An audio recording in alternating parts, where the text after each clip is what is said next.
સાબરકાંઠાના હિંમતનગરમાં the big bull family નામે એક વધુ પોઝી સ્કીમ શરૂ કરાઈ હતી, જેમાં હાલના તબક્કે 36 જેટલા રોકાણકારો પાસેથી 1,44,00,000થી વધારેની છેતરપિંડી કરાઈ હોવાનું ખુલ્યું છે। જોકે પોલીસે આ મામલે 6 આરોપીઓ વિરુદ્ધ ફરિયાદ નોંધી છે, 2 આરોપીઓને અટકાયત કરી છે તેમજ અન્ય આરોપીઓની શોધખોળ હાથ ધરી છે।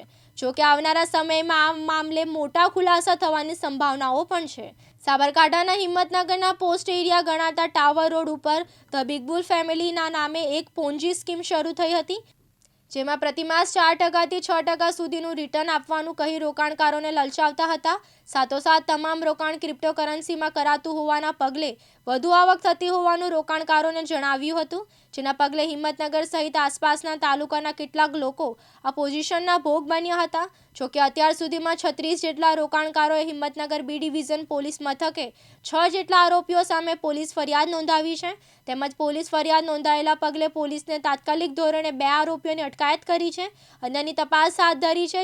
જોકે હિંમતનગર બી ડિવિઝન પોલીસ મથકે નોંધાયેલી ફરિયાદ અનુસાર 6 જેટલા આરોપીઓએ ક્રિપ્ટોકરન્સીમાં રોકાણ કરતું હોવાના પગલે 4 થી 6%નું રિટર્ન આપવાના મામલે અત્યાર સુધીમાં 36થી વધારે રોકાણકારોએ નામજોગ ફરિયાદ નોંધાવી છે। જોકે પોલીસ આરોપીઓ સુધી પહોંચે તે પહેલા કરોડોનું ફુલેગું ફેરવનારાઓ પરિવાર સાથે ભૂગર્ભમાં ઉતર્યા છે। તાત્કાલિક પોલીસ ફરિયાદ નોંધાવતા અત્યાર સુધીમાં 2 આરોપીઓની અટકાયત થઈ ચૂકી છે, તેમજ અન્ય સામે તપાસ હાથ ધરી રહી છે। જોકે આવનારા સમયમાં આ મામલે વધુ ખુલાસાઓ થવાની સંભાવનાઓ છે। જોકે આવનારા સમયમાં મામલે કેવા અને કેટલા ખુલાસા થાય છે એ તો સમય જ બતાવશે, પરંતુ હિંમતનગરમાં વધુ એક પોન્જી સ્કીમ સામે આવતા વહીવટીતંત્ર સહિત સ્થાનિકો પણ અચરજમાં મુકાયા છે। સાબરકાંઠા જિલ્લાના હિંમતનગર બી ડિવિઝન પોલીસ સ્ટેશનમાં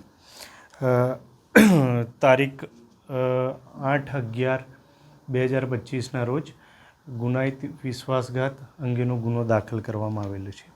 ગુનાની વિગત એ પ્રમાણે છે કે જે ફરિયાદી છે રણવીરસિંહ તથા અન્ય 35 સાહેદો છે, એટલે કે કુલ 36 સાહેદોના રાષ્ટ્રીયકૃત બેંક અને નાણાકીય સંસ્થાઓથી વધુ પ્રમાણમાં વળતર આપવાનું કહી હાલના જે ફરિયાદીમાં ઉલ્લેખ કરેલ 6 આરોપીઓ છે એ આરોપીઓએ એમનું રોકાણ કરાવેલું। એ રોકાણની રકમ 36 જણની થઈને 1,44,55,000 જેટલી થાય છે, જેની તપાસ હાલ B division police inspector Shri કરી રહેલ છે।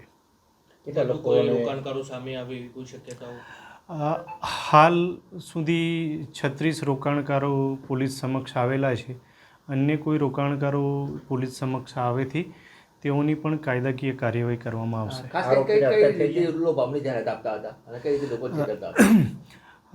આરોપીઓ બિટકોઇન જેવી ક્રિપ્ટોકરન્સીમાં રોકાણ કરવાનું કહી વધુ વળતર મળશે 6 થી 7% જેવું એવી લોભામણી લાલચ આપી રોકાણ કરાવતા હતા। હાલ સુધી જે આરોપીઓ હતા એમાંથી 2 આરોપીઓની અટક કરવામાં આવેલ છે અને એની વધુ તપાસ ચાલુ છે। આરોપી શીતલબેન તથા વિપુલસિંહની અટકાયત કરવામાં આવેલ છે। ભારતસિંહ રાઠોડ, દિવ્યાંગ ન્યૂઝ, સાબરકાંઠા।